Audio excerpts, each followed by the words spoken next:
मान्य सदस्यहरू, प्रतिनिधि सभाको आजको बैठकको कारबाही प्रारम्भ हुन्छ। मान्य सदस्यहरू, अब शून्य समयको कार्यक्रम प्रारम्भ हुन्छ। शून्य समयमा बोल्न चाहनुहुने मान्य सदस्यहरूको लागि 1 मिनेटको समय निर्धारण गरिएको छ। सर्वप्रथम मान्य सदस्य श्री अञ्जनी श्रेष्ठ। आउँदै आएन माइक, फर्स्टमै आयो। सम्मानित सभामुख महोदय, हाल इजरायलको आक्रमणमा 10 जना नेपाली विद्यार्थीहरूको मृत्युवरण भइसकेको, कतिपय नेपाली घाइते भएको खबर र कतिपय सम्पर्कविहीन भएर अल्पत्र भइरहेको दुःखद खबरले हामी सबै मर्माहित छौँ। मृतकको परिवारहरूलाई कसरी मलमपट्टि लगाउने, घाइतेहरूलाई कसरी उद्धार गर्ने र बाँकी रहेका नेपालीहरूलाई यथाशक्य स्वदेश भित्राउन हुन सभामुख मार्फत सम्बन्धित मन्त्रालय ध्यान आकर्षण गर्न चाहन्छु। पर्यटन वर्ष 2024 चितवनमा मनाउने तयारी गर्दै गर्दा बाह्य पर्यटक, आन्तरिक पर्यटक भित्राउन हाल सडकहरू बन्दै छ, तर कहिले नसकिने हुँदा वैकल्पिक सडक निर्माण गर्नुपर्ने बाध्यता अनुसार नारायणी तीर, राप्ती तीर, माडीको निकुञ्ज छेउछाउ कोरिडोर सडक अत्यावश्यक महसुस हामीलाई लागेको छ। हवाई मार्गबाट पर्यटक भित्राउन हामीलाई त्यति सहज छैन। त्यसकारण काठमाडौँबाट मुगलिङ हुँदै जाने सडकहरू, पोखरा आवत जावत गर्ने सडक, बुटौलबाट आवत जावत गर्ने सडक निर्माण साह्रै सुस्त गतिमा चल्दैछ। आउँदै गरेको चाडपर्वलाई मान्य सदस्य श्री अनिसा नेपाली। सम्माननीय सभामुख महोदय, हवासले इजरायलमा गरेको आक्रमणमा परिसल्यान जिल्ला शारदा नगरपालिका वडा नम्बर 3 का प्रवेश भण्डारी लगायत 10 जना नेपाली दाजुभाइ दिदीबहिनीहरूको मृत्युप्रति हार्दिक श्रद्धाञ्जली अर्पण गर्न चाहन्छु र घाइतेप्रति शीघ्र स्वास्थ्य लाभको कामना व्यक्त गर्दछु। सम्माननीय सभामुख महोदय, नेपालीलाई अपहरण गर्ने हवास समूहलाई सरकारले आतङ्ककारी घोषणा गरेर के बन्दी भएका नेपालीलाई मार्न खोजेको हो? छिमेकी देश भारतले आफ्ना नागरिकको उद्धार गरिसक्यो, तर इजरायलमा घटेको घटनाले आज 3 दिन भइसक्दा पनि नेपाल सरकार मौन किन? सभामुख महोदय, इजरायलमा अल्पत्र परेका नेपाली दाजुभाइलाई उद्धारको लागि म सभामुख मार्फत सरकारको ध्यान आकर्षण गर्न चाहन्छु। धन्यवाद। माननीय सदस्य श्री अब्दुल खान। सम्माननीय सभामुख महोदय, इजरायलमा मृत्युवरण गर्नुभएका नेपाली दाजुभाइहरूप्रति हार्दिक श्रद्धाञ्जली अर्पण गर्दै अहिले त्यहाँ अल्पत्र परेकाहरूको उद्धार राहतको व्यवस्था सरकार गरियोस् भन्ने जोरदार रूपमा माग गर्दछु। त्यस्तै नेपाल सरकारको मन्त्री परिषदको माघ 4 गतेको निर्णयअनुसार उखुको मूल्य 610 निर्धारण गरिएको थियो। उखु सम्बन्धी कार्यविधि 2075 को पहिलो र दोस्रो संशोधन अनुसार 540 उखु मिल र 70 नेपाल सरकार कृषि अनुदान सहयोग दिने निर्णय कार्यविधिले गरेको थियो, तर हालसम्म उखु किसानहरूले सरकारको अनुदान रकम प्राप्त गरेका छैनन्। त्यसप्रति नेपाल सरकारको ध्यान आकर्षण गराउन चाहन्छु र शिक्षा विधेयक मदरसा शिक्षालाई अहिले परम्परागत शिक्षा प्रणाली अन्तर्गत राखिएको छ, यसलाई आधुनिक शिक्षा प्रणालीमा राखियोस् भन्ने जोरदार रूपमा माग गर्दछु। धन्यवाद। माननीय सदस्य श्री अमनलाल मोदी।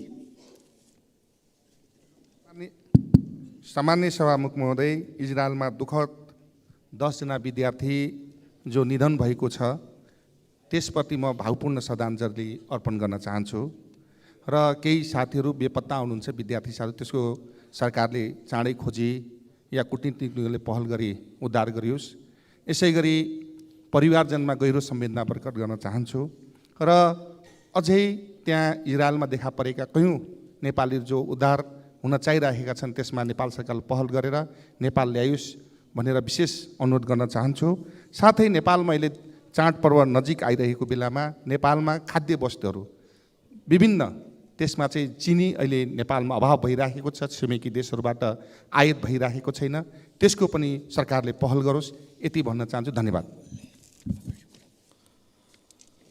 माननीय सदस्य श्री अमरबहादुर रायबाजी।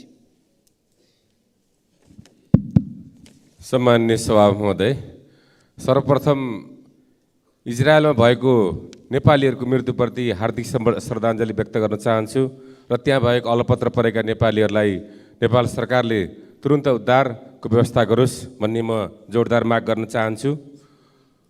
सम्मानीय सभामुख महोदय, आजकल गाउँघरतिर एउटा कहानी चल्न थालेको छ। मलाई सोध्दै गर्नुहुन्छ, मान्यज्यू अब हामीले उपचार गर्न नपाउने हो कि क्या हो भनेर सोध्न थाल्नुभयो। किन भन्दाखेरि स्वास्थ्य कर्मीहरू कुटाइ खान्छन्, डाक्टरहरू कुटाइ खान्छन्, अनि त्यहाँ भएका बिरामीहरू अलपत्र परेर बस्नुपर्ने अवस्था आएको छ।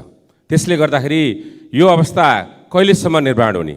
सन् 2022 को तथ्याङ्क हेर्दा झन् 2000 भन्दा बढी डाक्टरहरू देशबाट पलायन भएको अवस्था छ। 23 मा यो दोब्बर तेब्बर हुने अवस्था रहेको छ। सोही अनुसार चिकित्सकहरू पलायन भएको, स्वास्थ्य कर्मीहरू पलायन भएको अवस्था छ। यो अवस्था निर्माण हुँदै जाने हो भने अब नेपालमा स्वास्थ्य सङ्कट अवस्था निर्माण हुने अवस्था आइरहेको छ, स्वास्थ्य सङ्कट सिर्जना हुने अवस्था आइरहेको छ। त्यसै माननीय सदस्य श्री अमृतलाल राजवंशी। सम्मान्य सभामुख महोदय, इजरायलमा हमासको आक्रमणमा परेर 10 जना नेपाली विद्यार्थीहरूको मृत्यु भएकोमा गहिरो दुःख व्यक्त गर्न चाहन्छु र त्यसै गरी मृतकका परिवारजनमा हार्दिक समवेदना व्यक्त गर्न चाहन्छु र घाइतेहरूको शीघ्र स्वास्थ्यको कामना पनि गर्न चाहन्छु। नेपाल सरकारले घटनास्थलमा अलपत्र परिरहेका विद्यार्थीहरूलाई तुरुन्त उद्धार गरियोस् भन्ने पनि म जोरदार माग गर्न चाहन्छु। इजरायल स्थित नेपालको दूतावास बाँकी जुन उद्धार गर्नुपर्ने उनीहरू आज त्यत्तिकै अल्पत्र बसिरहेका छन्, तर दूतावास चाहिँ मुख दर्शक भएर बसिरहेको छ। त्यस कारणले गर्दाखेरि नेपालको जुन दूतावास छ त्यसले तुरुन्त अल्पत्र परेका नेपाली विद्यार्थीहरूलाई उद्धार गर्ने काम गरोस् भन्ने म जोरदार माग गर्न चाहन्छु। धन्यवाद। माननीय सदस्य श्री अर्जुन नरसिंह केसी।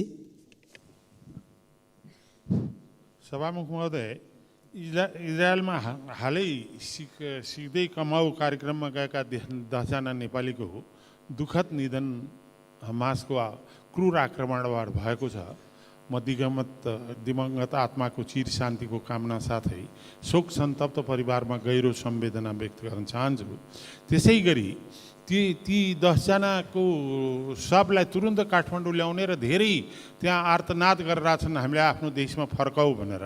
तिनीहरूका कार्यक्रम र इजरायलमा रहेका नेपालीहरूको यकिन गरी घाइते भएका र स्वास्थ्य उपचारको व्यवस्था र नेपाल फर्काउनु निम्ति सरकारले तत्कालै युद्ध स्तरमा काम गरोस् र वास्तवमा अहिले पछिल्लो घटनाक्रम के कुन खालले विकसित भइरहेको छ र झन्डै 1,23,000 विस्थापित छन्, त्यसमध्ये नेपालीहरू कति परेका छन्, त्यसको विवरण पछिल्लो विवरण संसदमा सरकारले प्रस्तुत गरोस्। धन्यवाद। माननीय सदस्य श्री आसमा कुमारी चौधरी।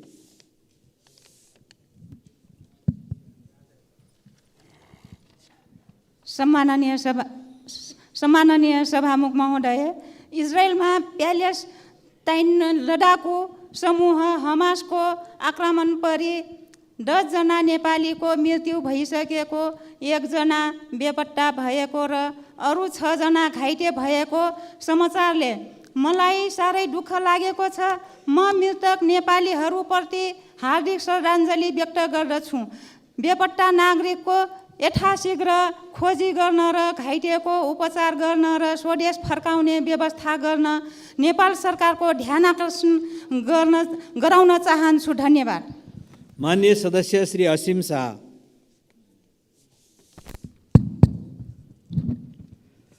सम्मानीय सभामुख महोदय, इजरायलमा 10 जना नेपालीको मृत्यु भयो, तर यो देशका छोरामाथि आक्रमण त्यहाँको हमासले मात्रै गरेको होइन। यहाँको सत्तामा रहेका हमासहरू पनि त्यत्तिकै जिम्मेवार छन्। देशमा सीमित मान्छेको रजगत छ। देशको साधन स्रोत यिनै हमासको हालिमुहाली छ। देशको कानी यिनी हमासका लागि छ। देशभित्रका हमासको अत्याचार सहन नसके युवा विदेश जान्छन्, उता अर्को हमासले ज्यान लिन्छ। कहिले अफगानिस्तानको भूमिमा, कहिले इजरायलको भूमिमा, कहिले तालिबानको बमको निर्दोष नेपालीको श्वास खोसेको छ। मृत्यु हत्केलामा बोकेर कहिलेसम्म हिँड्ने नेपाली? यसको जवाफ र जिम्मेवारी यो देशमा 33 वर्ष सत्तामा रहेका हमासले दिनुपर्छ र लिनुपर्छ। केही नेपाली सम्पर्कविहीन छन्। यो देशको सरकार यहाँ इजरायली राजदूतसँग याचना गरिरहेको छ। नेपाल सरकारले सिधै इजरायली राष्ट्राध्यक्षसँग किन संवाद गर्दैन? मृतकको लास र बेपत्ताको डाटा राख्ने काम मात्र नगरियोस्। धन्यवाद। माननीय सदस्य श्री ईश्वरबहादुर रिजाल। सम्माननीय सभामुख महोदय, अहिले इजरायलमा जुन प्रकारको घटना घटेको छ र त्यहाँ बङ्करमा होस् चाहे बाहिर होस्, नेपालीहरू दुईटा कुरा पर्खेर बसेका छन्। एउटा उद्धार, अर्को मृत्यु। मृत्यु हमासद्वारा हुन्छ, उद्धार कोबाट हुने हो? नेपाल सरकारबाट हुने हो। यहाँ त महसुस भएन। नेपालमा राज्य छ भन्ने जनतालाई त्यति महसुस छैन। त्यो आपत मृत्युको मुखमा पुगेका नेपालीहरू मेरो राज्य छ, मेरो देश छ भन्ने अनुभूति गराउनु पर्यो सरकारले। त्यसकारण जति सक्दो छिटो तुरुन्त ती नेपालीहरूलाई उद्धार गर्नु पर्यो, उनीहरूको प्राण बचाउनु पर्यो। मेरो देश छ, मेरो राज्य छ, मेरो सरकार छ भन्ने अनुभूति गराउनु पर्यो। म नेकपा एमाले दलका तर्फबाट सरकारको ध्यान आकर्षण गराउन चाहन्छु। भोलि नैबाट उद्धार गरियोस्, नेपालीहरूलाई बचाइयोस्, नेपाल सरकारले नेपालीहरूलाई बचाइयोस् भन्ने म। माननीय सदस्य श्री ईश्वरी घरती। सम्मान्य सभामुख महोदय, इजरायलमा हमासको आक्रमणमा परि 10 जनाको ज्यान गएको घटनाप्रति दुःख व्यक्त गर्दै म मृतकहरूप्रति भावपूर्ण श्रद्धाञ्जली अर्पण गर्दछु र परिवारजनमा चाहिँ गहिरो संवेदना व्यक्त गर्न चाहन्छु। घाइतेहरूप्रति शीघ्र स्वास्थ्य लाभको कामना गर्न चाहन्छु। सभामुख महोदय, के नेपाल सरकार र इजरायल स्थित नेपाली दूतावास कूटनैतिक रूपमा यति कमजोर भएको हो, कूटनीतिक रूपमा फेल भएको हो? होइन भने इजरायलको घटनामा परि घाइते भएकाहरू अथवा त्यहाँ रहेका अन्य देशका नागरिकहरूलाई आफ्नो देशले चाहिँ कूटनीतिक पहल गरेर आफ्नो देशमा फर्काइसके र नेपालका विद्यार्थीहरू मात्र चित्कार गरिरहेका छन्। यति बेला सामाजिक सञ्जालहरूमा बिन्ती बिसाइरहेका छन्, तर नेपाल सरकार हिजो बिहानैदेखि खालि तयारी गरिरहेका छौँ भन्छ। खालि मन्त्री परिषदका बैठकहरू, सर्वदलीय बैठकहरू बसिरहेका छन्। प्रधानमन्त्रीले भिडियो कल मार्फत सम्बोधन गर्नुहुन्छ। अहिलेको आवश्यकता त्यो होइन। अहिलेको आवश्यकता भनेको तत्काल उनीहरूलाई चाहिँ नेपाल झिकाउनु पर्छ।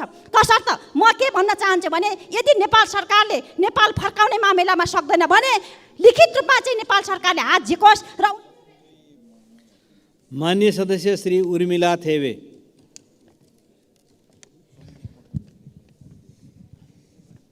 सम्मान्य सभामुख महोदय, सिक्दै कमाउँदै कार्यक्रम अन्तर्गत इजरायलमा रहेका 10 जना नेपालीले हमासको आक्रमणमा परेर अनाहकमा ज्यान गुमाएको प्रति दुःख व्यक्त गर्दै मृतकहरूप्रति भावपूर्ण श्रद्धाञ्जली अर्पण गर्दछु।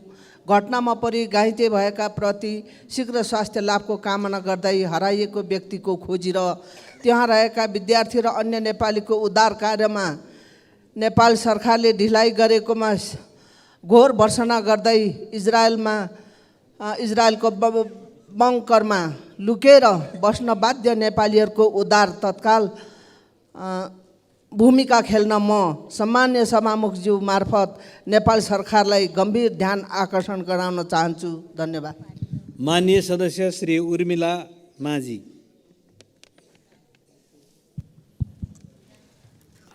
सम्माननीय सभामुख महोदय, सुदूरपश्चिम विश्वविद्यालय कृषि विज्ञान संकायका 10 जना विद्यार्थीको इजरायलमा हमासको आक्रमणमा परि मृत्यु भएको खबरले हामी मर्माहत भएका छौँ। मृतकहरूप्रति भावपूर्ण श्रद्धाञ्जली, परिवारमा गहिरो समवेदना व्यक्त गर्दै घाइतेहरूको शीघ्र स्वास्थ्य लाभको कामना गर्न चाहन्छु। इजरायलमा जारी युद्ध लम्बिन सक्ने हुनाले तत्काल इजरायलको प्रभावित क्षेत्रमा रहेका नेपालीहरूको उद्धार गर्न प्रभावकारी कूटनैतिक समन्वय र पहल गरी नेपालीहरूलाई नेपाल फिर्ता गराउन वा सुरक्षित स्थानमा स्थानान्तरण गर्न तथा घाइतेहरूलाई सहज उपचारको व्यवस्था गर्न नेपाल सरकारलाई म विशेष आग्रह गर्न चाहन्छु। यसै गरी चाडपर्व नजिकै गर्दाखेरि मुगलिनदेखि थानकोटसम्मको सडक विस्तारको कारणले गर्दाखेरि देखिएको असर र प्रभावले गर्दा चाहिँ चाडपर्वमा घर जाने यात्रुहरूलाई असहज हुने स्थिति देखा परेको छ। त्यसलाई सरकारले तत्काल सहज बनाउनको निम्ति पनि म अनुरोध गर्न चाहन्छु। धन्यवाद। माननीय सदस्य श्री ऋषिकेश पोखरेल। सभामुख महोदय, इजरायलमा नेपालीमाथि भएको आक्रमण र त्योबाट मृत्युवरण गर्नुभएका सबै नेपालीप्रति म श्रद्धाञ्जली व्यक्त गर्न चाहन्छु र घटनाप्रति दुःख व्यक्त गर्न चाहन्छु। त्यहाँ रहेका सबै नेपाली र घाइते र बेपत्ताको तत्काल नेपाल सरकारलाई सुरक्षाको प्रबन्ध गर्न म हार्दिक आग्रह गर्न चाहन्छु। सभामुख महोदय, त्यो सँगसँगै नेपालको दलित जात थरहरूमध्ये तराईमा बसोबास गर्ने पटौवा, बिल्टाउ, बिन, मुखिया, मलाह, सोहनी, गोडिया, गोडी, निषाद, बहदार, चाबिल, बनपर, सौरया, केटब, चौधरी, मलाह, तियर लगायतका जातहरूलाई चाहिँ दलित सूचीमा लगातार प्रयत्न गर्दा पनि त्यो सूचीकृत नगरिएको हुनाले दलित सूचीमा सूचीकृत गर्न राष्ट्रिय दलित आयोग माननीय सदस्य श्री एकनाथ ढकाल। सभामुख महोदय, प्यालेस्टाइन विद्रोही समूह हमासले गरेको भीषण र निर्मम आक्रमणबाट इजरायलमा 700 भन्दा बढीको ज्यान गएको भनिएको छ र त्यसमा 10 जना नेपालीहरूको दुःखद निधन भएको छ।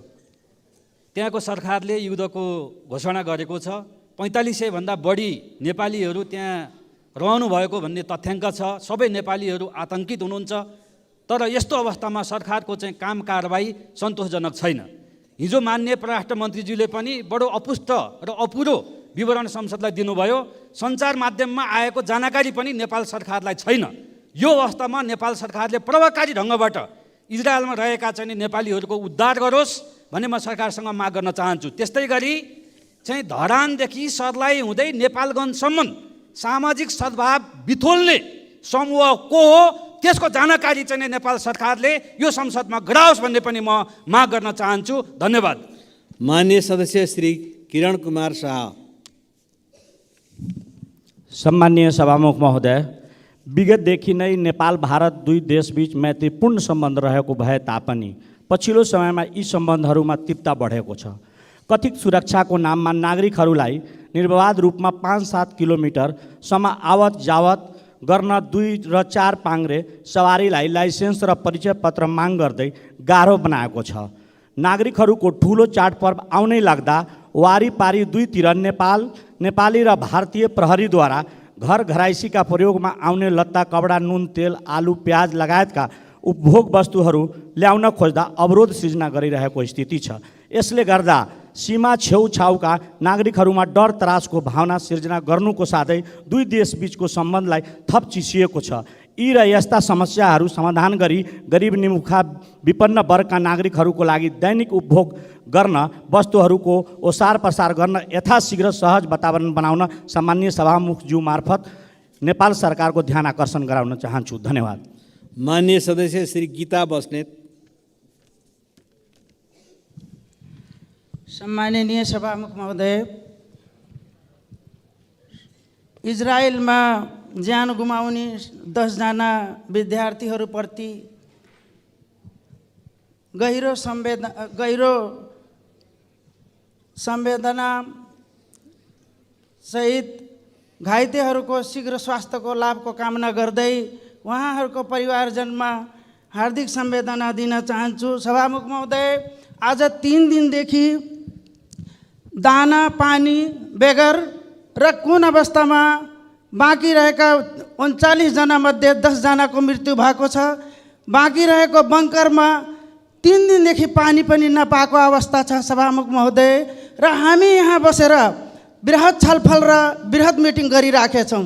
दुःख लाग्छ, एउटा युट्युबरलाई भारतले चार्टर प्लेन बुक गरेर लिएर आयो भने हाम्रा नेपाली आज धुरु धुरु रोएर बसेर ज्यान जोखिममा हालेर बसिराखेको अवस्था छ। माननीय सदस्य श्री गोकुल प्रसाद बाँसकोटा। सभामुख महोदय, हमासको आक्रमणमा परि मारिएका प्रशिक्षार्थी नेपाली विद्यार्थीप्रति भावपूर्ण श्रद्धासुमन प्रकट गर्छु। उहाँहरूको परिवारजनमा गहिरो समवेदना। परराष्ट्र मन्त्रीले घटना भएको दिन हाल सुनाउनुभयो, तर आफै बेहाल भएर इजरायलसित नेपालको दक्षिण एसियामै सबैभन्दा पुरानो सम्बन्ध हो। सरकारको कूटनीतिक कमजोरी छत्ताछुल्ल ढङ्गले पोखिएको छ। प्रधानमन्त्री एकदम लोकप्रिय काम गर्दै हुनुहुन्छ, भिडियो कल, समवेदना। तर त्यहाँका नेपालीको चाहना के छ भने जो सङ्कटमा फसिरहेका छन् तत्काल यो देश फर्काइयोस्। त्यो इजरायलले टोटल वारको घोषणा गरेको छ र कति चल्छ थाहा छैन। उनीहरूलाई नेपाल फर्काइयोस् सुरक्षित रूपमा र उपचार गर्नुपर्नेलाई उपचार गरियोस्। सँगसँगै यो इजरायलमा रहेका बाँकी नेपालीहरूको पनि अवस्था राम्रो छैन। दक्षिणी क्षेत्रमा मात्रै होइन, उत्तरी क्षेत्रमा पनि लडाइँ सुरु भएको छ। माननीय सदस्य श्री गोमा लाभ सापकोटा।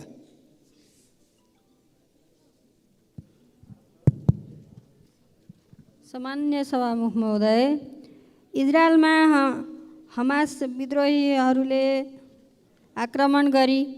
आक्रमणमा परि 10 जना नेपालीहरूको निधन भएकोमा गहिरो दुःख व्यक्त गर्दै उहाँहरूप्रति हार्दिक श्रद्धाञ्जली व्यक्त गर्दछु। साथै घाइतेहरूको शीघ्र स्वास्थ्य लाभको कामना गर्दछु।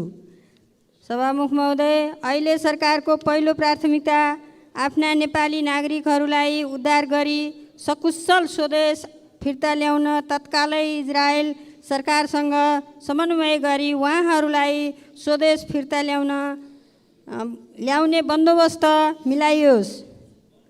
सभामुख महोदय, नेपालीहरूको महान चाड बडा दसैँको अवसरमा स्वदेश र विदेशमा रहनुभएका सम्पूर्ण नेपाली दाजुभाइ तथा दिदीबहिनीहरूमा हार्दिक बधाई तथा शुभकामना व्यक्त गर्दै आक्रमणमा परि निधन भएका परिवारका सदस्य र घाइतेहरूको लागि उचित क्षतिपूर्तिको घोषणा गर्न सरकारसँग माग गर्दछु। माननीय सदस्य श्री गङ्गाराम चौधरी। सम्माननीय सभामुख महोदय, अर्थतन्त्र तहस नहस छ। यस्तो अवस्थामा आफ्नो गुजारा तार्न काठमाडौँ भ्यालीभित्र अधिकांश अधिराज्यभरका बेरोजगारी युवाहरू पठाउ कम्पनी मार्फत रोजगार पाएका छन्। तर विडम्बना के छ? सम्माननीय सभामुख महोदय, पठाउ कम्पनीले 20% भन्दा बढी रकम कटौती गर्दैछ। यो कहाँको न्याय हो? यो सरासर लुटतन्त्र भएन र? त्यसैले सभामुख महोदय, दिन दहाडे यसरी लुट्न पाइँदैन। मन्त्री, प्रधानमन्त्री, राष्ट्रपतिहरू चिल्ला गाडीमा घुम्ने अनि हामी जस्ताले 20% रकम तिर्ने, यो भएन। यस्ता कम्पनीलाई तुरुन्तै कारबाही गरियोस् र कमभन्दा कम रकम कर गरियोस् भन्दै अन्तमा अहिले किसानहरूको धान बाली भित्राउने समय छ। सरकारले धानको मूल्य तोकिसकेको छ। त्यसैले यही महिनाभित्र तुरुन्तै सरकारले तोकिएको धानको मूल्य प्रत्येक स्थानीय पालिकामा खरिद बिक्री प्रक्रिया अगाडि बढाइयोस् र यस वर्ष समयमा धान खरिद बिक्री नभए किसानहरू चुप लागेर बस्नेवाला छैनन्। सम्मान्य सभामुख महोदय, जसको जिम्मेवारी सरकारले। माननीय सदस्य श्री चन्द्रबहादुर विश्वकर्मा। सम्माननीय सभामुख महोदय, हाम्रो समाजमा पछाडि पारेको समुदाय भनेर दलित समुदायलाई भन्ने गरिन्छ। गरिब र विपन्न समुदायको उत्थान र विकास गरिन्छ भनेर सरकारले पटक पटक आश्वासन बाँड्दै पनि आइरहेको छ। आज वर्तमान सरकार प्रधानमन्त्रीले यो सदनमा बोल्नु भएको छ कि दलितको लागि विशेष व्यवस्था गरिनेछ भनेर। तर सङ्घीय मामिला तथा स्थानीय विकास मन्त्रालय मातहत रहेको दलित विकास समिति र वादी विकास समिति 4 वर्षदेखि पदाधिकारी विहीन भएका छन्। अहिलेसम्म कुनै पनि बजेटको व्यवस्था गरिएको छैन। मात्रै 23 जना कर्मचारीको तलब र अफिस भाडा बाहेक त्यसमा 3 जना अधिकृतहरूले तलब पाउन सकिरहेका छैनन्। के यही हो सरकारले ल्याउने खोजिरहेको सुशासन? यही हो पछाडि पारिएको उत्थान र पछाडि पारेको वर्गको उत्थान र विकासको व्यवस्था गर्ने भन्ने कुरा? सम्मानित सभामुख मार्फत सरकारसँग जोरदार माग गर्न चाहन्छु, अविलम्ब दुवै समितिको आवश्यक बजेटको व्यवस्थासहित पदाधिकारी नियुक्ति गरियोस्। होइन भने सरकारले गरिब। माननीय सदस्य श्री चित्रबहादुर केसी। सभामुख महोदय, अब आज म टेराएर हिँड्नै मात्रै लागेको थिएँ, देख्ने मान्छेले भनिहाले। त्यही इजरायलमा चाहिँ मृत्यु हुनेहरूलाई श्रद्धाञ्जली दिन हिँड्नुभएको त होला नि मान्यज्यू भनेर जनतालाई थाहा छ कि चाहिँ त्यहाँ जान नपर्ने अवस्था हामीले ल्याउन सकेनौँ। त्यस कारणले अब मैले पनि अब ती मृतकहरूप्रति श्रद्धाञ्जली अर्पण गर्न चाहन्छु र अरू के पो गर्न सक्छु र त्यस कारणले सरकारले उहाँहरूको चाहिँ उपकारको लागि ध्यान दियोस्। बागलुङमा 9वटा चाहिँ पालिका छन्। यो दसैँको अवसरमा सरकारले त्यहाँ चाहिँ सुपथ मूल्यका पसल राखेर पालिकामा जनतालाई केही राहत दियोस् भन्ने कुरा सरकारलाई चाहिँ म अनुरोध गर्न चाहन्छु। दोस्रो कुरा, स्थानीय निकायमा गएका निजामती कर्मचारीहरूको बिचल्ली छ। उनीहरू आएर माइती घरमा चाहिँ अब सङ्घर्ष गरिरहेका छन्। हामीले यो प्रणाली अन्तर्गत घर घर चाहिँ अब सरकार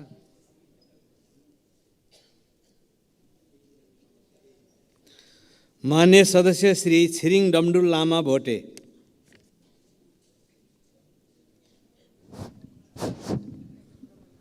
सभामुख महोदय, हालै इजरायलमा हमासबाट आक्रमणमा मृत्यु हुने सम्पूर्ण नेपालीप्रति श्रद्धाञ्जली अर्पण गर्दै उहाँको परिवारजनप्रति समवेदना व्यक्त गर्न चाहन्छु र भर्खरै प्रमाको चीन भ्रमणबाट हुम्लाको हिल्साबाट सिमीकोटको सडकको लागि सम्झौता गरेको प्रति स्वागत र धन्यवाद दिँदै त्यसको सम्झौताको शीघ्र कार्यान्वयन होस् भन्ने म सभामुख महोदयबाट अनुरोध गर्न चाहन्छु।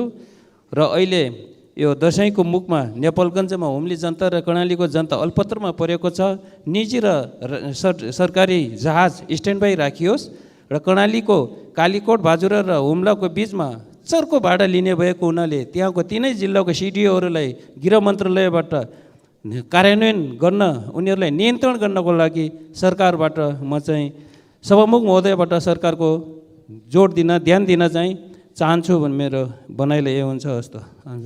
माननीय सदस्य श्री छिरिङ लामु लामा तामाङ। सम्माननीय सभामुख महोदय, इजरायलमा भएको आक्रमणमा परि निधन भएका नेपाली विद्यार्थीहरूप्रति भावपूर्ण श्रद्धाञ्जली अर्पण गर्दै मृतकका परिवारजनमा गहिरो संवेदना, घाइतेहरूको स्वास्थ्य लाभको कामना, यस दुःखद घटनामा निधन भएका सब तत्काल नेपाल ल्याउने प्रबन्ध मिलाउन सरकार समक्ष माग गर्दछु र घाइतेहरूको उद्धार र उपचारको लागि नेपाल सरकारले तत्काल नै इजरायली सरकारसँग समन्वय गरोस्। साथै त्यहाँ जोखिममा रहेका अन्य विद्यार्थीहरूलाई पनि तत्काल स्वदेश फर्काउन नेपाल सरकार समक्ष माग गर्दछु। यस विषयमा सरकारले व्यवस्था गरेको भनी बाहिर जुन अफवाह फैलाएको छ त्यो सत्य नभई नेपाल सरकार यस विषयमा गम्भीर रहेको र समाधानको निम्ति निरन्तर समन्वय गरिरहेको कुरा म सम्माननीय सभामुख मार्फत सम्पूर्णमा जानकारी गराउँदछु र यति बेला एक ढिक्क भएर सरकारलाई सबैले सहयोग गर्न आवश्यक छ, तर विरोधका आवाजहरू मात्रै उठाउने गरिएको छ, त्यो राम्रो होइन। यस्ता अभिव्यक्तिहरूले जनतामा भ्रम र सरकारप्रति अविश्वास पैदा गर्ने काम गर्छ। धन्यवाद। माननीय सदस्य श्री जनार्दन शर्मा। सम्माननीय सभामुख महोदय, इजरायलमा भएको घटनामा 10 नेपाली विद्यार्थीको निधन भएको प्रति हाम्रो दल नेपाल कम्युनिस्ट पार्टी माओवादीको तर्फबाट हार्दिक भावपूर्ण श्रद्धाञ्जली अर्पण गर्दछु। शोक सन्तप्त परिवारमा गहिरो संवेदना अर्पण गर्दछु। बेपत्ताको खोजी र घाइतेहरूको शीघ्र उपचारको लागि सरकारसँग माग गर्दछु र स्वास्थ्य लाभको कामना पनि गर्दछु। युद्धको घोषणा भइसकेपछि नेपाल आउन चाहेका नेपालीहरू जो सङ्कटमा रहेका छन् ती सबै नेपालीहरूलाई, नागरिकहरूलाई नेपाल ल्याउनको लागि सरकारले थप पहल, अझ विशेष पहल गरोस् भनेर सरकारसँग माग पनि गर्न चाहन्छु र आग्रह पनि गर्न चाहन्छु र त्यहाँ अप्ठ्यारो वा कठिनमा जीवन बिताइरहेकालाई सम्पर्कमा ल्याएर कूटनैतिक पहल मार्फत यथाशीघ्र कार्य अगाडि बढाओस्, मृतकको शव नेपाल ल्याओस् र नेपालको तर्फबाट युद्ध क्षेत्र त्यहाँ जो भइरहेको छ त्यसमा शान्ति स्थापनाका लागि आफ्नो भूमिका नेपालले खेलोस् भनेर राख्न चाहन्छु। धन्यवाद। माननीय सदस्य श्री कृष्ण कुमार श्रेष्ठ। सम्माननीय सभामुख महोदय, इजरायलमा भएको घटनाबाट मृतक नेपाली विद्यार्थीहरूप्रति हार्दिक श्रद्धाञ्जली अर्पण गर्न चाहन्छु र घाइतेहरूको शीघ्र स्वास्थ्य लाभको कामना गर्न चाहन्छु। साथसाथै अहिले आज भर्खरै मात्रै सम्माननीय प्रधानमन्त्रीज्यूले त्यहाँ रहेका केही विद्यार्थीहरूसँग फोन वार्ता गरेको सुनियो, त्यसको लागि धन्यवाद। फोन वार्ता मात्रै गरेर भएन, यदि सकिँदैन भने परराष्ट्र मन्त्रीज्यूलाई तुरुन्तै इजरायल पठाएर भने पनि नेपालीहरूलाई उद्धार गर्ने र खानाबाट पनि खाना नपाएर पनि मर्ने अवस्था छ, उनीहरूलाई बचाउने र नेपाल ल्याउने व्यवस्था गर्नको लागि जोरदार माग गर्न चाहन्छु। धन्यवाद। माननीय सदस्य डाक्टर अमरेश कुमार सिंह। सम्मानीय सभामुख महोदय, यो वास्तवमा इजरायलको घटनाले सम्पूर्ण नेपाली मर्माहत हुनुपर्छ। म पहिला हार्दिक संवेदना व्यक्त गर्न चाहन्छु। तर सरकारलाई यो भन्न चाहन्छु, सरकार के को लागि जो आफ्नो नागरिकको जीवको रक्षा गर्न सक्दैन, बरु सरकारको प्रधानमन्त्री, मन्त्री, राष्ट्रपति एवं सांसदको तलब काटेर पनि चार्टर प्लेन बोलाएर आफ्नो नागरिकको उद्धार गरोस्। सरकार त्यसमा तत्परता जनाओस्, न कि अनि मुख्यमन्त्री, प्रदेश प्रमुखको ठुला ठुला क्वार्टर बनाएर अनि सरकारले त्यसमा खर्च गर्ने, तर नागरिक, गरिब नागरिक या जो विद्यार्थी जो पढ्न गएको छ त्यसको उद्धार गर्नमा त सरकारले कुनै तात्विकता देखाएको छैन। मात्र एउटा विज्ञप्ति जारी गर्ने, फोन गर्ने, त्यो हालचाल पुछ्ने त मिडियाले पनि हालचाल पुग्छ, त्यो त मिडियाको काम हो। त्यो हालचाल समाचार भन्ने, सरकारको काम त उद्धार गर्ने हो। त्यस कारण सरकार उद्धार गर्नेतिर अगाडि बढोस्, न कि समाचार पुछेर समाचार बाहिर गर्नको लागि। त्यस कारणले मेरो सभामुखजी मार्फत अनुरोध छ कि जताबाट पनि जति खर्च लागे पनि राज्यको खर्चबाट उनीहरूलाई उद्धार होस्, नेपाल फर्काइयोस्, नेपाली जनताको जीवन। मान्य सदस्यहरू, शून्य समयमा मान्य सदस्यहरूले बोल्ने क्रम यही समाप्त हुन्छ। मान्य सदस्यहरू, प्रधानमन्त्री तथा मन्त्री परिषदको कार्यालयबाट पत्र प्राप्त हुन आएको छ, सोको ब्यहोरा म पढेर सुनाउँछु।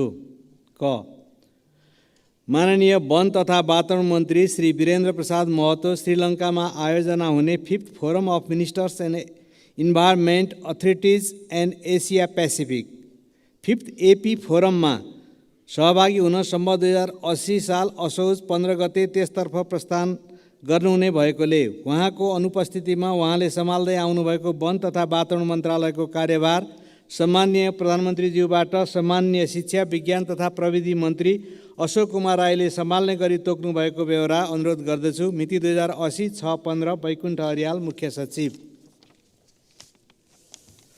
ख, सम्माननीय अर्थमन्त्री डाक्टर प्रकाश शरण महत मोरक्कोमा आयोजना हुने विश्व बैंकको वार्षिक बैठकमा सहभागी हुन सम्बन्ध 2080 साल असोज 22 गते त्यसतर्फ प्रस्थान गर्नुहुने भएकोले उहाँको अनुपस्थितिमा उहाँले सम्हाल्दै आउनुभएको अर्थ मन्त्रालयको कार्यभार सम्माननीय प्रधानमन्त्रीज्यूबाट माननीय कानुन, न्याय तथा संसदीय मामिला मन्त्री धनराज गुरुङले सम्हाल्ने गरी तोक्नु भएको बेहोरा अनुरोध गर्दछु। मिति 2080-6-21 वैकुण्ठ अर्याल, मुख्य सचिव।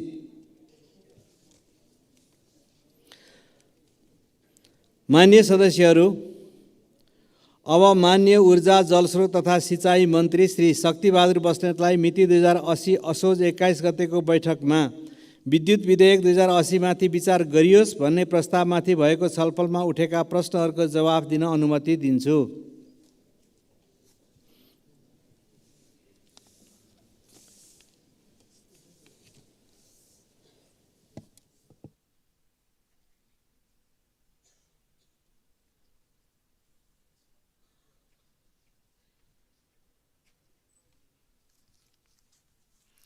सम्माननीय सभामुख महोदय, सर्वप्रथम विद्युत विधेयक 2080 माथि विचार गरियोस् भन्ने प्रस्तावमाथिको छलफलमा मान्यज्यूहरूले गर्नुभएको छलफल, टिप्पणी, सुझाव र धारणाहरूको लागि म सर्वप्रथम धन्यवाद ज्ञापन गर्न चाहन्छु। निश्चय नै जलस्रोत हाम्रो सन्दर्भमा पूर्वाधार र सेवाको क्षेत्र मात्र नभएर यो आर्थिक क्षेत्रको रूपमा पनि महत्त्वपूर्ण रहँदै आएको छ भन्ने कुरा मान्यज्यूहरूले पनि यहाँ पर्याप्त उल्लेख गर्नुभएको छ र सरकारले पनि यो कुरा भन्दै आइराखेको छ। यही तथ्यलाई, यही वास्तविकतालाई मनन गर्दै नेपाल सरकारले आगामी 12 वर्षभित्र जलविद्युतको विकासको निम्ति, विद्युत ऊर्जा क्षेत्रको विकासको लागि समग्र ऊर्जा विकासको मार्गचित्र र कार्ययोजना निर्माण गरेर अगाडि बढिराखेको छ। हामीले उत्पादन कति गर्न सक्छौँ,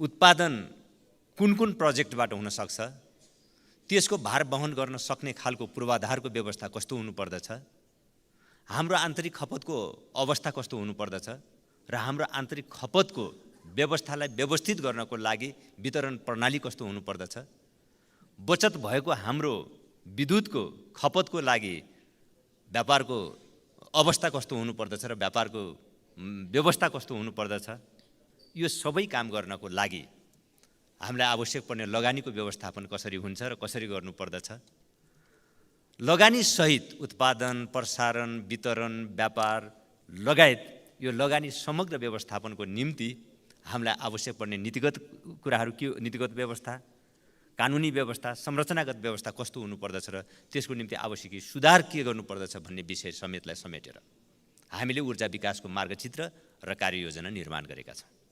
हामीलाई के विश्वास छ भने आगामी 12 वर्षभित्रमा 28,000 प्लस मेगावाट क्षमता बराबरको विद्युत उत्पादन गर्न सकिने अवस्था हामीले प्रक्षेपण गरेका छौँ। यो कुनै यसलाई तथ्याङ्कले सपोर्ट गर्छ, तथ्याङ्कले ब्याकअप गर्छ, यसलाई तथ्यले ब्याकअप गर्दछ र त्यसको निम्ति हामीले एउटा स्पष्ट कार्ययोजना पनि निर्माण गरेका छौँ। त्यसैले मान्यज्यूहरूले भन्नुभयो जस्तै नेपाल जलस्रोत नेपालको आर्थिक विकास र समृद्धिको लागि अत्यन्त धेरै पोटेन्सियल भएको क्षेत्र हो। यसको सदुपयोगको निम्ति सरकार गम्भीर हुनुपर्दछ, सरकारले गम्भीरतापूर्वक यसलाई प्राथमिकीकरण गर्नुपर्दछ भन्ने कुरामा पर्याप्त ध्यान दिँदै आइराखेको छ। यो सम्भव छ। हिजो पनि मान्यज्यूहरूले भन्नुभएको थियो केही वर्ष अगाडि मात्र हामीसँग 1000 मेगावाट थियो, त्योभन्दा अझ अलिकति केही वर्ष अगाडि जाने हो भने 200-400 मेगावाट थियो, आजका दिन 3000 मेगावाट छ। 15 वर्ष अगाडि 23-24% जनसङ्ख्याको मात्र विद्युत सेवामा पहुँच थियो, आजका दिन 98% जनसङ्ख्याको विद्युत सेवामा पहुँच छ। यस विकासको यो प्रकृति र विकासको यो गतिलाई हेर्दा हामी आगामी 10-12 वर्षभित्रमा 28-30,000 मेगावाट हामी सहज ढङ्गले उत्पादन गर्न सक्छौँ भन्ने कुरामा एउटा विश्वासयोग्य वातावरण हामी देख्छौँ र त्यो अवस्था देख्न सकिन्छ। त्यसैले सम्माननीय सभामुख महोदय, विद्युत क्षेत्रको सुधार, परिवर्तित सन्दर्भ र आवश्यकता, आन्तरिक खपत वृद्धिको स्थिति योजना, यो समग्र अवस्थालाई ध्यान दिएर विद्युत आयोजनाहरूको विकास र सञ्चालनको लागि विद्युत सम्बन्धी ऐन 2080 यहाँ प्रस्तुत गरिएको हो। नेपालको सन्दर्भमा विद्युत क्षेत्रको विकासको सन्दर्भमा कुरा गर्दा जलविद्युत नै यसको प्रमुख पोटेन्सियलको रूपमा रहँदै आएको छ। यद्यपि विद्युतको कुरा गर्दा जलविद्युत मात्र होइन, त्यहाँ सोलरको कुरा छ, विन्ड पावरको कुरा छ, सोलर पावरको कुरा छ, अन्य क्षेत्रहरू पनि छन्, इभन वैकल्पिक ऊर्जाका कुराहरू पनि छन्, अरू सबै कुराहरू छ। तथापि जलविद्युत क्षेत्र यसको मुख्य पोटेन्सियलको रूपमा रहँदै आएको छ। यति हुँदाहुँदै पनि हामीले सरकारले मिक्स इनर्जीकै कन्सेप्टलाई ध्यानमा राखेको छ। त्यहाँ जलविद्युतको कुरा मात्र होइन, सोलर इनर्जी र विन्ड पावरको, सोलर पावर र विन्ड पावरको लागि पनि आवश्यक कानुनी व्यवस्था यो विधेयकमा गरिएको छ। र त्यसैले यो विद्युत सम्बन्धी विधेयक हो। फेरि अब वैकल्पिक ऊर्जा प्रवर्धन केन्द्र मार्फत सञ्चालन हुने अन्य आयोजनाहरूलाई व्यवस्थित गर्नको लागि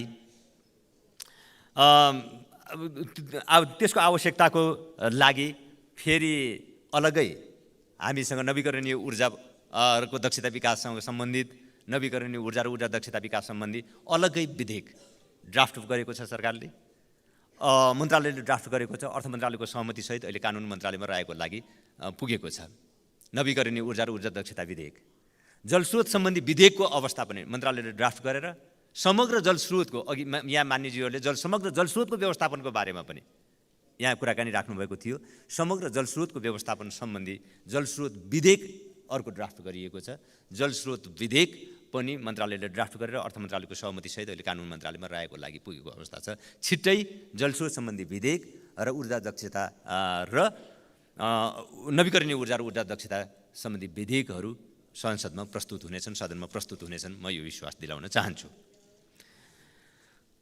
सम्माननीय सभामुख महोदय, अब यो विद्युत सम्बन्धी विधेयक 2080 मूलतः नेपालको संविधानले व्यवस्था गरे अनुसार हामी सङ्घात्मक प्रणाली र सङ्घात्मक शासन व्यवस्थालाई यसले मार्गदर्शनको रूपमा मानेको छ।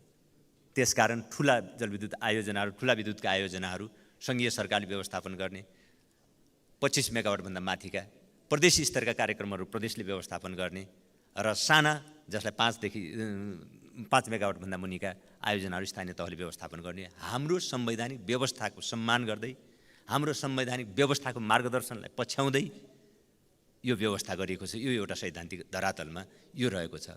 दोस्रो कुरा, हाम्रो संवैधानिक व्यवस्थाको गरेको मार्गदर्शन र त्यसको सैद्धान्तिक मार्गदर्शन छ। 3 खम्बे आर्थिक नीति छ, सार्वजनिक, निजी र सामुदायिक।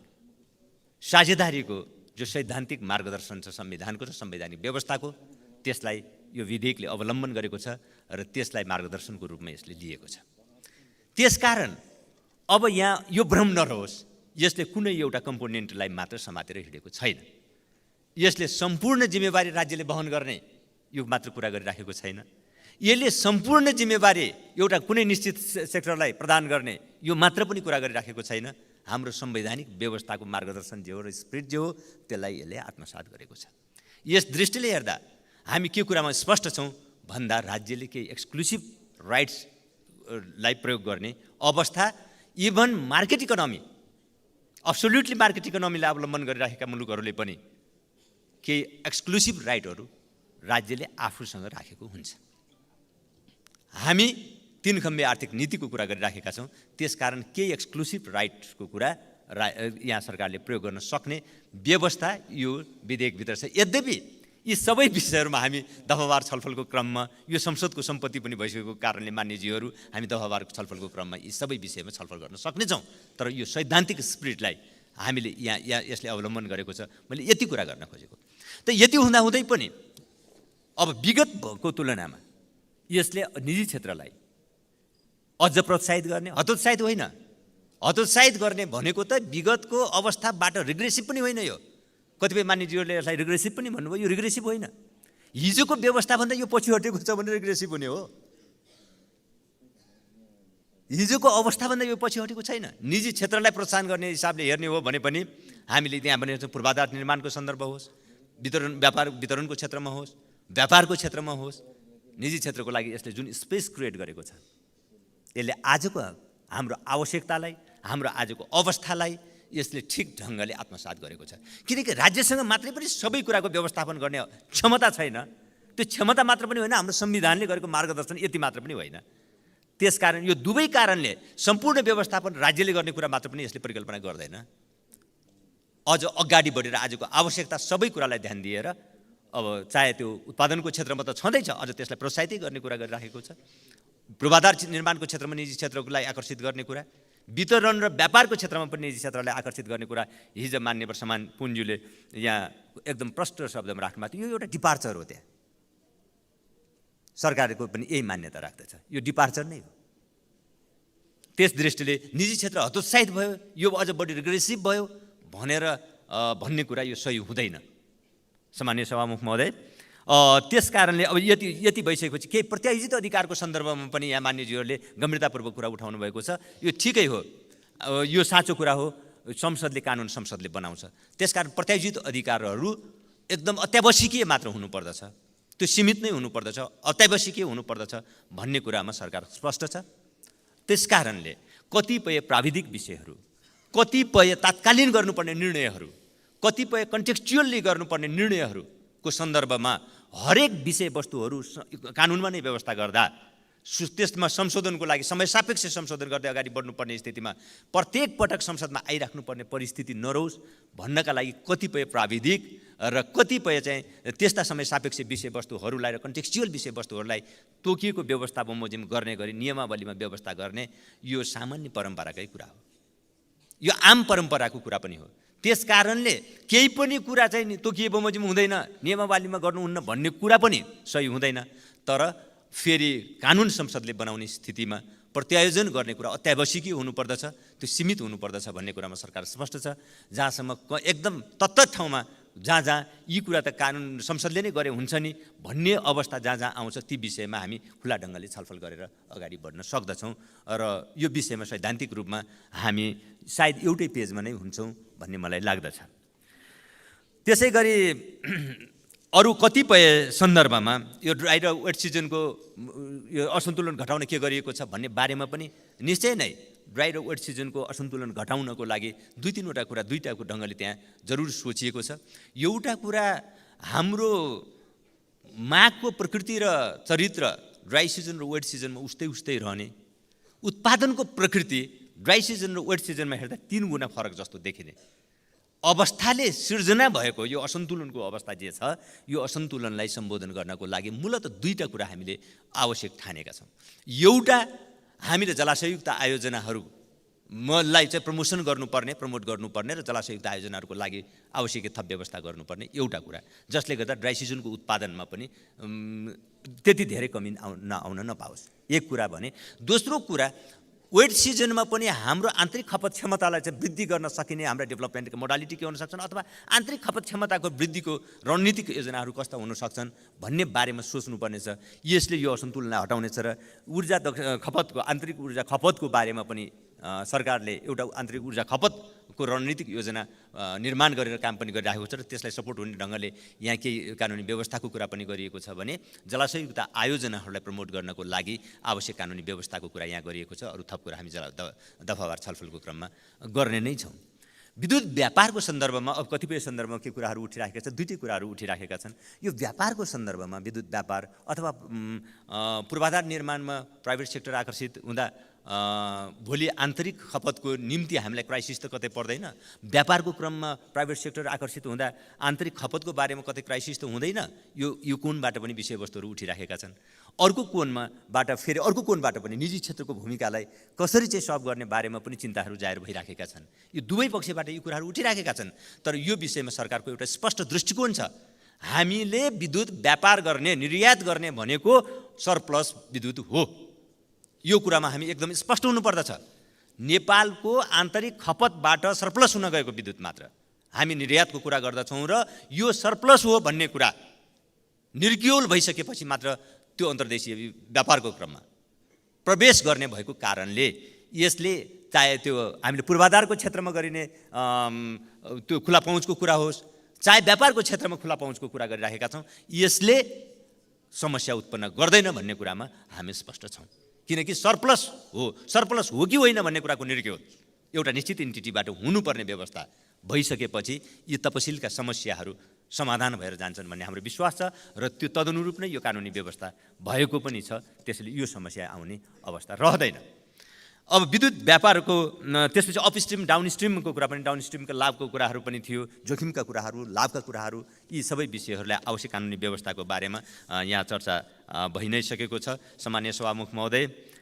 त्यसैले जग्गा प्राप्ति, पुनर्वास सम्बन्धी व्यवस्था लगायतका बारेमा पनि छलफल भएको छ।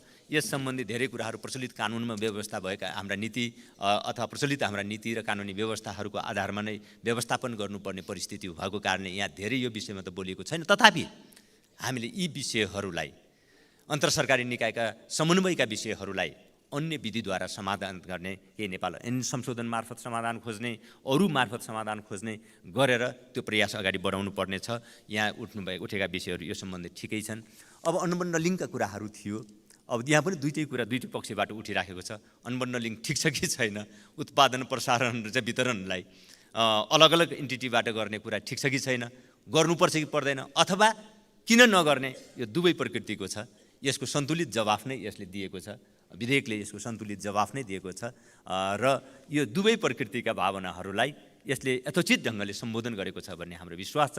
तत्त ठाउँमा हामी दफावार छलफलको क्रममा यस विषयमा बाँकी हामी छलफल गर्न सक्छौँ।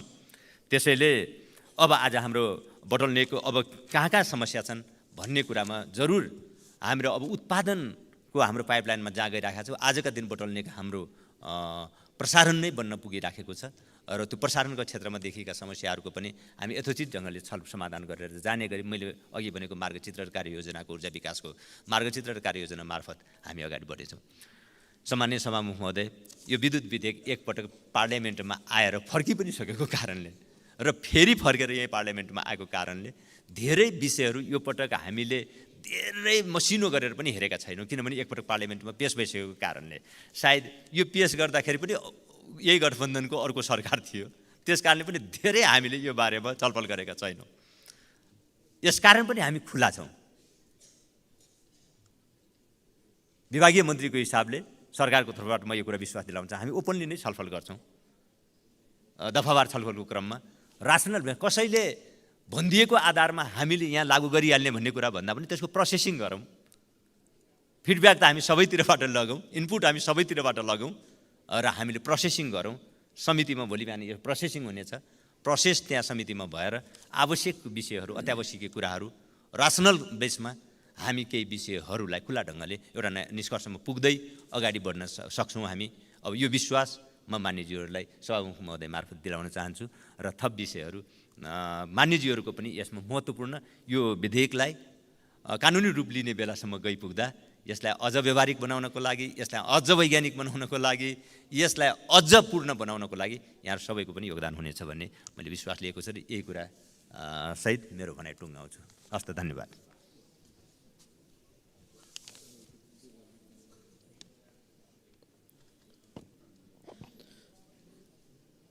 मान्य सदस्यहरू, विद्युत विधेयक 2080 माथि विचार गरियोस् भन्ने प्रस्तावमाथिको छलफल यहीँ समाप्त हुन्छ।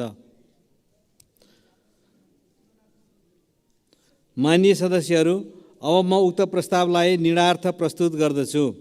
यो प्रस्तावको पक्षमा हुने मान्य सदस्यहरूले हुन्छ भन्नुहोला र यसको विपक्षमा हुने मान्य सदस्यहरूले हुन्न भन्नुहोला।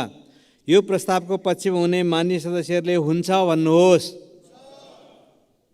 यसको विपक्षमा हुने मान्य सदस्यहरूले हुन्न भन्नुहोस्। हुन्न भन्ने आवाज सुनिएन, तसर्थ विद्युत विधेयक 2080 माथि विचार गरियोस् भन्ने प्रस्ताव सर्वसम्मतिले स्वीकृत भएको घोषणा गर्दछु।